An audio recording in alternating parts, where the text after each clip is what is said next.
So I guess last Saturday we were talking about the difference between the Jnani and the Vijnani when in the Gospel. Ramakrishna was talking to Pandit Shashidhar, and you all know what a Pandit is, right? A Pandit is a Vedic scholar, one who explains the scriptures to people.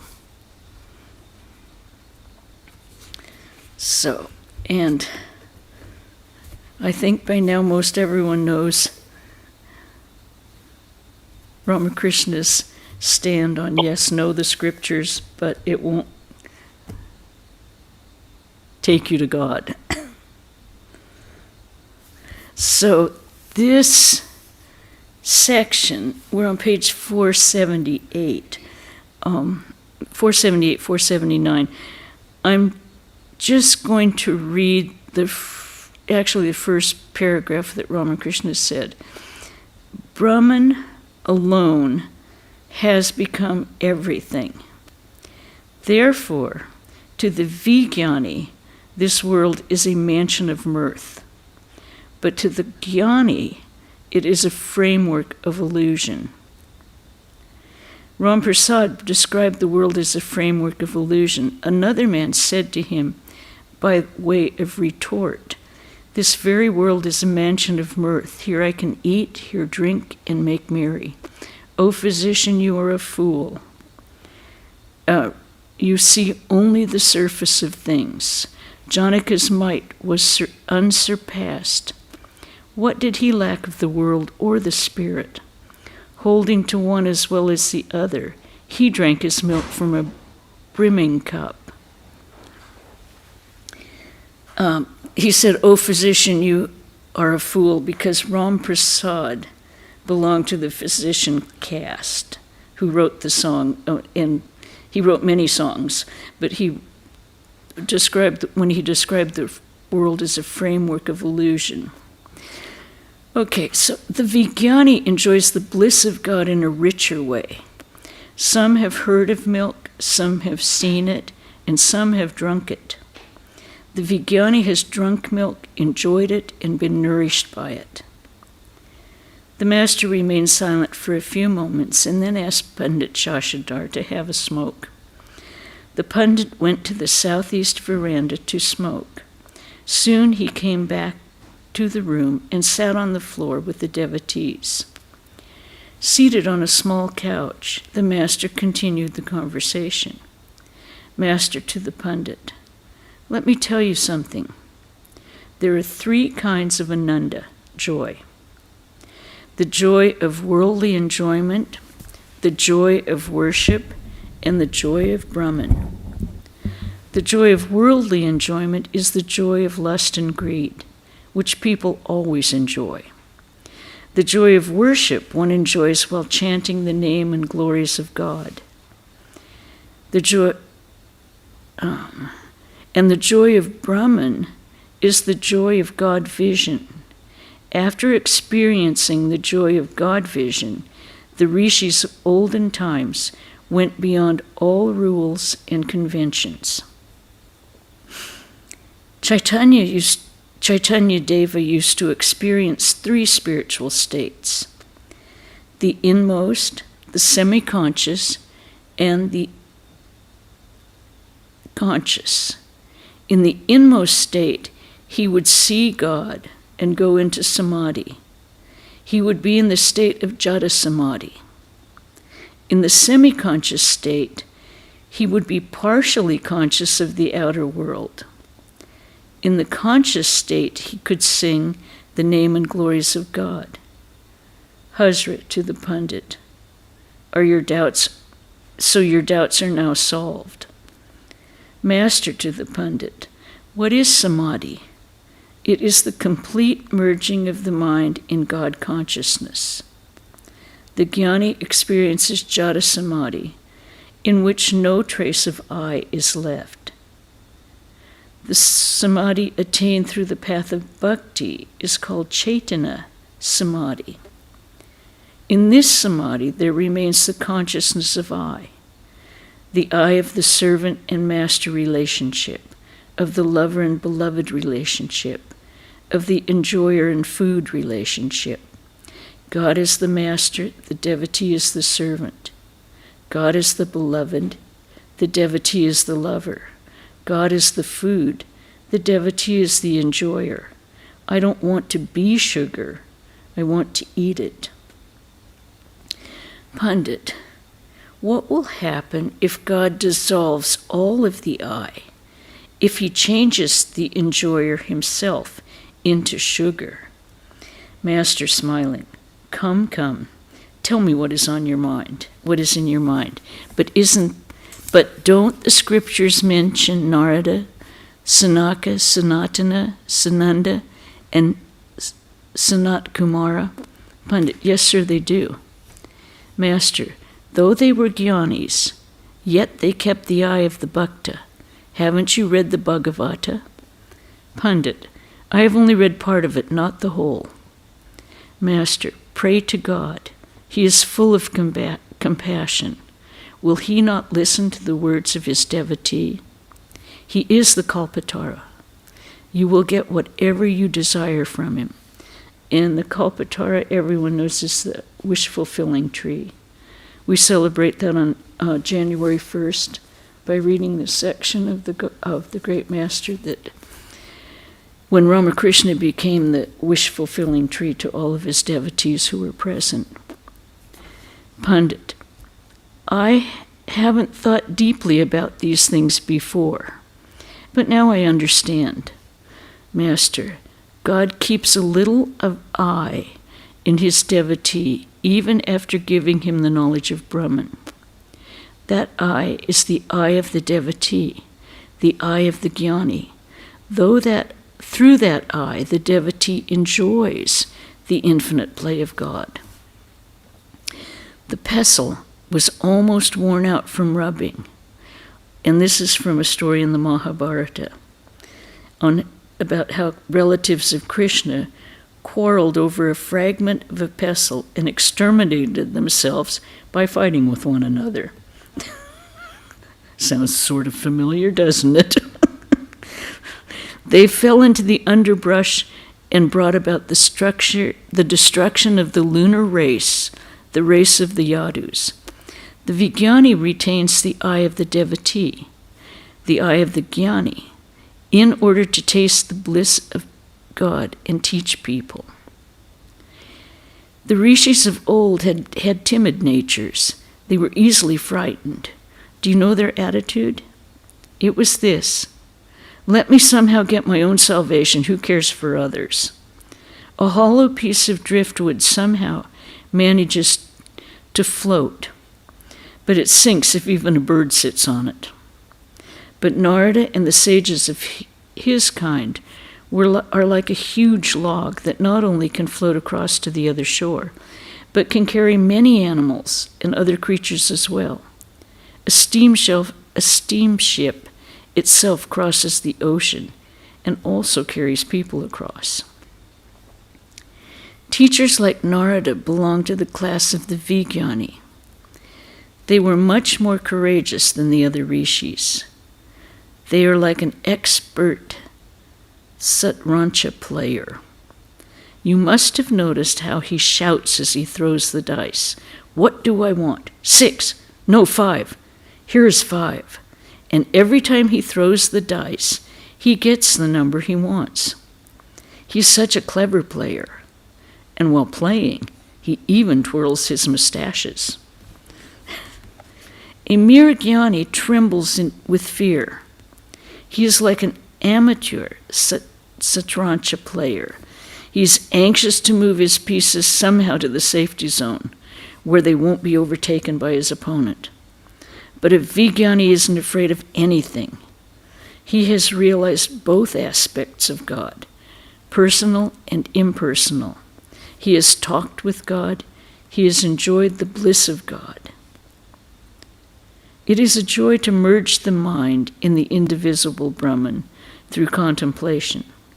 And it is also a joy to keep the mind on the Leela, the relative, without dissolving it in the absolute. A mere jnani is a monotonous person. He always analyzes, saying, "It is not this, not this. The world is like a dream. But I have raised both my hands. Therefore I accept everything." Listen to a story. Once a woman went to her weaver friend. The weaver, who had been spinning different kinds of silk thread, was very happy to see her friend and said to her, "Friend, I can't tell you how happy I am to see you. Let me get you some refreshments." She left the room. The woman looked at the threads of different colors and was tempted. She hid a bundle of thread under one arm. The weaver returned presently with the refreshments and began to feed her guest with great enthusiasm. But looking at the thread, she realized that her friend had taken a bundle. Hitting upon a plan to get it back, she said, "Friend, it is so long since I have seen you. This is a day of great joy for me. I feel very much like asking you to dance with me." The friend said, "Sister, I am feeling very happy too." So the two friends began to dance together. When the weaver saw that her friend danced without raising her hands, she said, "Friend, let us dance with both hands raised. This is a day of great joy." The guest pressed one arm to her side and danced, raising only the other. The weaver said, "How is this, friend? Why should you dance with only one hand raised? Dance with me while raising both hands. Look at me. See how I dance with both hands raised." But the guest still pressed one arm to her side. She danced with the other hand raised and said with a smile, "This is all I know of dancing." The master continued, "I don't press my arm to my side. Both my hands are free. I am afraid of nothing. I accept both the Nitya and the Leela, both the absolute and the relative." So that kind of really explains the difference between the jnani and the vijnani. You say not this, until you realize it's this, this, and you affirm everything. I said to Keshav Sen that he would not be able to realize God without renouncing the ego. He said, "Sir, in that case I should not be able to keep my organization together." Thereupon I said to him, "I'm asking you to give up the unripe ego, the wicked ego. But there's no harm in the ripe ego, the child ego, the servant ego, or the ego of knowledge. The worldly man's ego, the ignorant ego, the unripe ego, is like a thick stick. It divides, as it were, the water of the ocean of Satchidananda. But the servant ego, the child ego, the ego of knowledge, is like a line on the water. One clearly sees that there is only one expanse of water. The dividing line makes it appear like the water has two parts, but one clearly sees that in reality there is only one expanse of water." Shankaracharya kept the ego of knowledge in order to teach people. God keeps in many people the ego of a jnani, or the ego of a bhakta, even after they have attained Brahmagyan.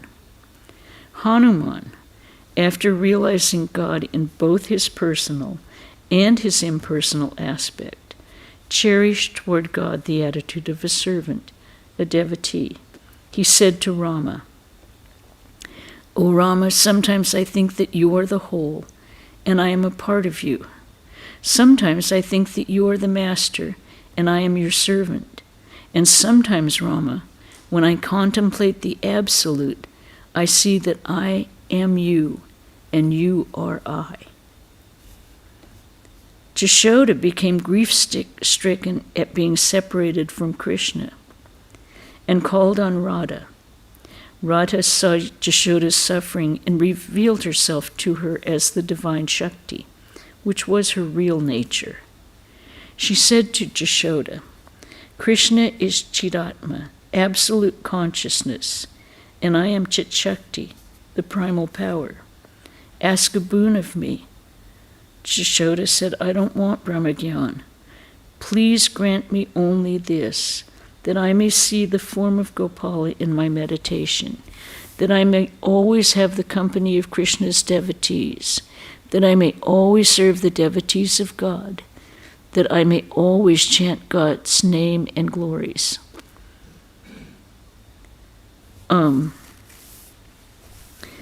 Well, he's giving a multitude of examples of how you enjoy exactly where we are right now by having God vision and seeing God everywhere, rather than seeing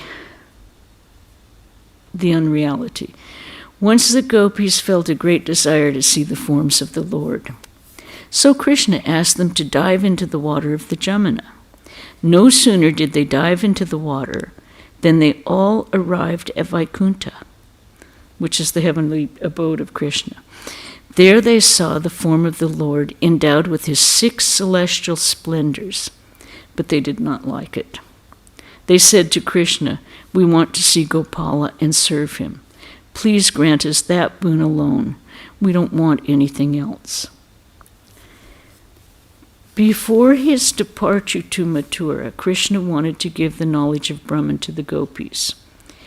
He said to them, I dwell both inside and outside all beings. Why should you see only one form of mine?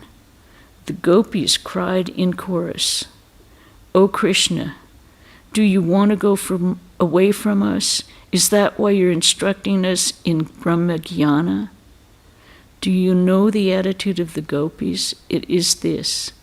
We are Radha's and Radha's is ours. Okay, there's a footnote on that. The ideal of the gopis was not to merge themselves in God consciousness, but to keep their individuality in order to enjoy the communion of Radha and Krishna. They regarded themselves as the companions of Radha.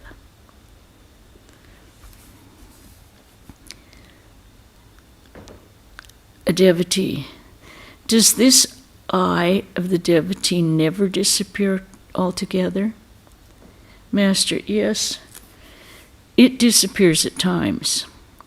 Then one attains the knowledge of Brahman and goes into samadhi. I too lose it, but not for all the time.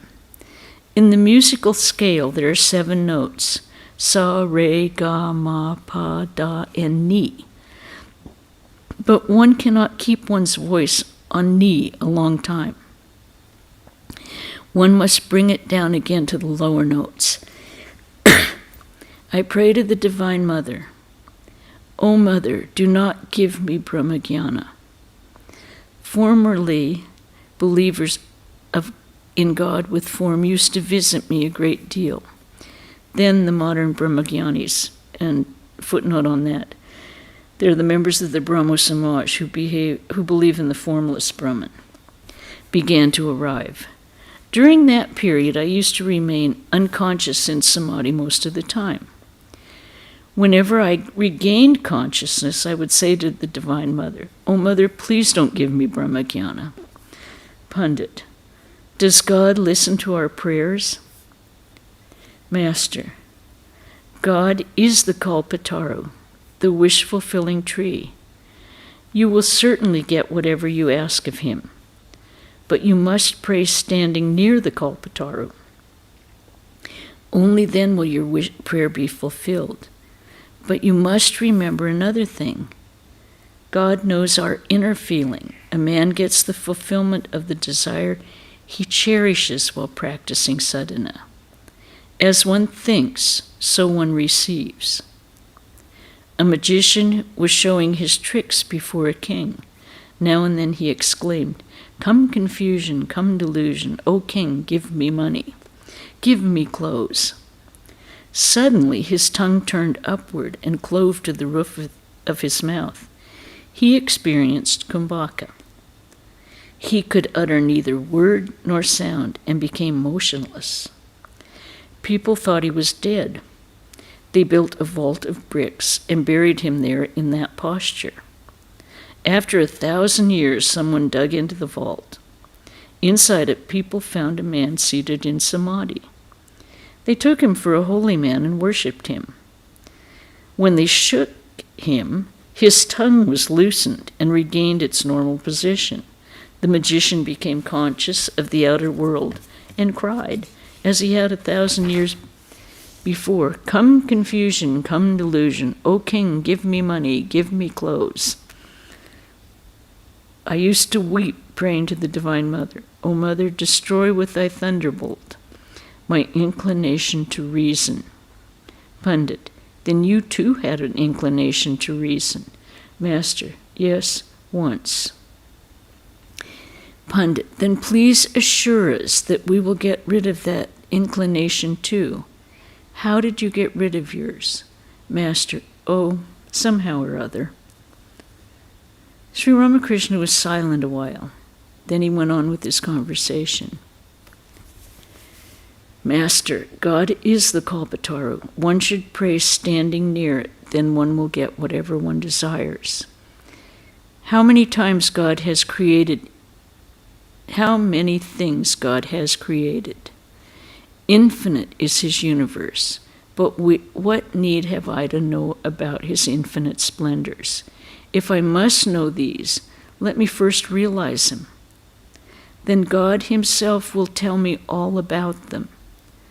What need have I to know how many houses and how many government securities Jadu Malik possesses? All I need is somehow to converse with Jadu Malik. I may succeed in seeing him by jumping over a ditch or through a petition or after being pushed about by his gatekeeper. Once I get a chance to talk to him, then he himself will tell me all about his possessions if I ask him. If one becomes acquainted with the master, then one is respected by his officers too. I'll laugh. There are some who do not know the splendors of God, who do not care to know the splendors of God. What do I care about knowing how many gallons of wine there are in the tavern? 1 bottle is enough for me. Why should I desire the knowledge of God's splendors? I'm intoxicated with the little wine I have swallowed. Both Bhakti Yoga and Jnana Yoga are paths by which you can realize God. Whatever path you may follow, you will certainly realize him. The path of bhakti is an easy one. The path of knowledge and discrimination is very difficult. Why should one reason so much to know which path is the best? I talked about this with Vijay for many days. Once I told him about a man who used to pray, "O God, reveal to me who and what you are." The path of knowledge and discrimination is difficult indeed. Parvati, the Divine Mother, revealed her various forms to her father and said, "Father, if you want Brahmagyan, then live in the company of holy men." Brahman cannot be described in words. It is said in the Ramagita that Brahman has only been indirectly hinted at by the scriptures. When one speaks about the cowherd village on the Ganga, one indirectly states that the village is situated on the bank of the Ganga. Why shouldn't a man be able to realize the formless Brahman? But it is extremely difficult. He cannot if he has even the slightest trace of worldliness. He can be directly aware of Brahman in his innermost consciousness only when he renounces all sense objects, form, taste, smell, touch, and sound, and only when his mind completely stops functioning. And then, too, he knows only this much of Brahman, that it exists. Well, now, when you have to renounce all sense objects. And when your mind completely stops functioning, this is a very difficult thing. So much easier to love God. Quoting from an Upanishad, the Pandit said, "It is to be experienced only as existence." Master, in order to realize God, a devotee should make use of a particular attitude. The attitude of a hero, or a friend, or a handmaid, or a child. Mani Malik, only then can one feel attached to God. Master, for many days I cherished the feeling that I was a companion of the Divine Mother. I used to say, I am the handmaid of Brahmamayi, the blissful mother. O companions of the Divine Mother, make me the Mother's handmaid. I shall go about proudly saying, I am Brahmamayi's handmaid. Some souls realize God without practicing any spiritual discipline. They are called the Nitya Siddha, eternally perfect.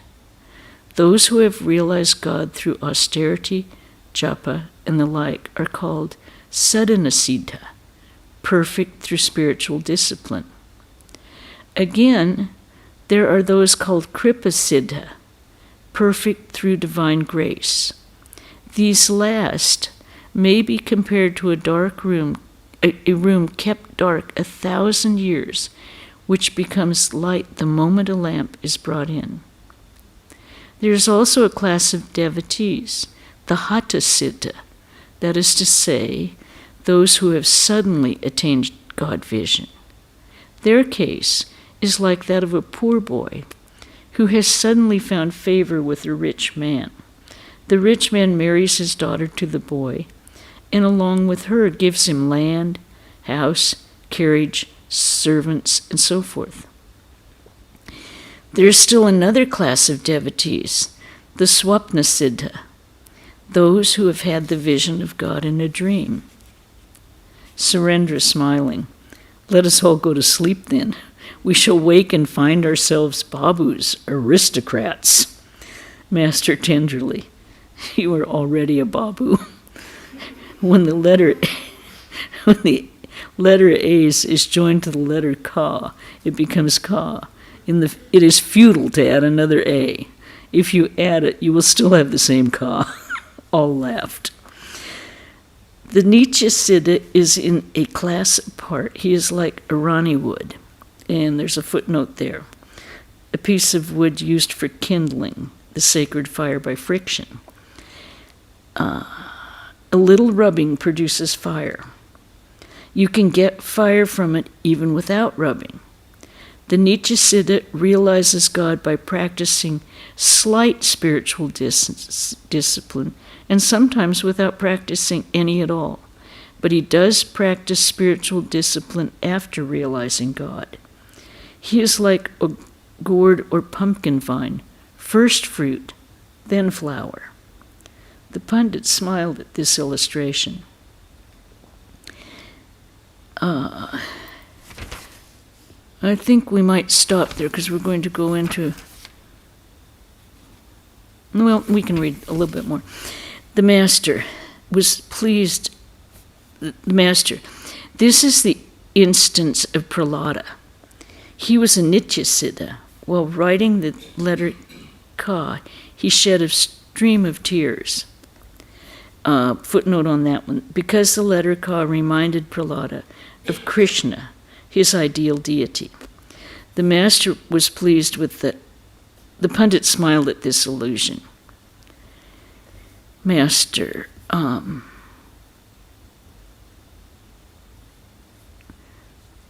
there is the instance of Prahlada. He was a Nitya Siddha. While writing the letter Ka, he shed a stream of tears. The Master was pleased with the Pandit's humility. He praised him to a devotee. Master, he has such a nice nature. You will find no difficulty in driving a nail into a mud wall, but its point breaks if you try to drive it against a stone, and still it will not pierce it. There are people whose spiritual consciousness is not at all awakened, even though they hear about God 1,000 times. They are like a crocodile, on whose hide you cannot make any impression with a sword. Pundit, but one can hurt a crocodile by throwing a spear into its belly. All laugh. Master, smiling. What good is there in reading a whole lot of scriptures? What good is there in the study of philosophy? What is the use of talking big? In order to learn archery, one should first aim at a banana tree, then at a reed, then at a wick, and last at a flying bird. In the beginning, one should concentrate on God with form. Then there are devotees who are beyond the three gunas. They are eternally perfect like Narada. These devotees behold Krishna as Chinmaya, all spirit. His abode is Chinmaya. His devotee as Chinmaya. To them, God is eternal. His abode is eternal. His devotees is eternal. Those who reason and speculate following the process of neti-neti do not accept the incarnation of God. Hazra says, well, that divine incarnation is only for the bhakta and not for the jnani, because the jnani is quite contented with his ideal, I am he. And I think we will stop there. They're going to continue the conversation next. Will we continue it next Saturday? No. We'll have to wait 2 Saturdays. Next Saturday will be Swami Sarvadevananda's class on the Bhagavad Gita at 5 o'clock. And I think, you will all come for that. Tomorrow's lecture will be Swami Arupeshananda, and it's January Jonesing. So, and Wednesday, we will have this, the reading about Akhandananda. Swami Akhandananda at 5 o'clock. Any questions about what we've read? That's a pretty, I would say, a fairly dense section,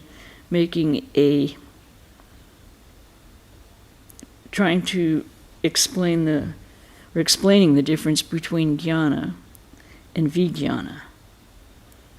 It's going one step beyond jnana. John? I'm a little curious because it seems to fit with my notion, but I don't know if it's right. Is he saying that Gnani or Yanni, however you pronounce it, does not have to believe in the incarnation in the avatar? Is that correct? No, not really. He says the easiest way to get there is, he pointed out, an archer. Start by aiming at a banana tree. But the part where he said that Yanni is very happy with the neti-neti, that I am that. Yes. It seemed to be okay, which would... But he also said, John, that in order to do that, in order to be a jnani and to realize that consciousness, you have to go beyond all senses. Otherwise, you're not really... You're attempting to be a jnani. A jnani divorces himself from all connection to everything in the external world. Nothing is eternal. Attempt, but it appears to me that it does not require a belief in avatars. In the personal God, that's right. Okay. I'm sorry? Didn't he also say in that reading, start with God before? Yes, it did. That's what someone here in the temple is saying. It says, start with God with form. Then you can go on to God to Brahman. Okay, well that gives me a little bit of a help, because I don't look by avatars. Yeah, it's the path of the jnani. When they say it's neti-neti, when you look at every single thing in the world, every single thing you experience, every emotion you have to say, not this. This is not eternal. This is not eternal. This is not eternal. And that is what makes it an extremely difficult path, because as they also say, as soon as you step on a nail, you're very aware of your foot, and you are no longer a jnani. But the other countervailing notion was that the Brahman keeps a small amount of the eye, even with the jnani, so he can enjoy God. No, that's So- the vijnani, Okay, all right. which goes beyond the knowledge of the jnani. It goes beyond that. It becomes, when you go, not this, not this, not this, at one point you go, all this. Yeah, once you realize the But you original- have to, on the path of jnana yoga, you go through the not this, not this, not this section. With the path of the bhakta, you form a relationship with a representation of God. And you form a relationship, be it friend, servant, mother, father, child, lover, but you beloved, not lover, beloved of God, where you want to servant master, you form a definite relationship. And that is an easier path because it's things that we can know in this world. We can know how to be a servant. We can know how to love someone. It's an easier path if that's what you believe. I'm on the harder path. I'm sure I have a long way to go. But, Okay, well, we each have our path. I mean, and Ramakrishna just said, easier to start with a chosen ideal and move past it. Because all chosen ideals basically are nothing but representations of Brahman. that part I can buy. Well, thank you. This is very, very illuminating. Yeah, but read that section of the Gospel over again. What page was it? I think we started, if you want, it takes a little studying rather than just a reading. Say page on 480, 481 in the Gospel. It really is, it's a fine distinction. Oh, but it's worthwhile. I mean, in the studying, I've come across this before, but it was very interesting to hear it in this form. I don't want to take all your time up here, but this is very important to me because Yeah, the harder path is much more natural for me. I'm much more comfortable. I'm not comfortable with the other stuff, so Well- that's where I'm. we think that. I think many of us, when we first encounter Vedanta, think we're a jnani because we're tired of this world or have found, and we look at it and we go, yes, I can do that. But we can't. Because first of all, we keep saying, I am doing this. And that's where our biggest mistake is. I can't do anything without Brahman. Very, very interesting discussion. I'm going to stay on the path that I'm on, but. Oh, yeah, do that. But Ramakrishna makes that distinction, and it's beneficial to kind of reread it and study it. Well, one thing's for sure, I really like Holy Mother. Yeah. Okay, well, that's a form of God.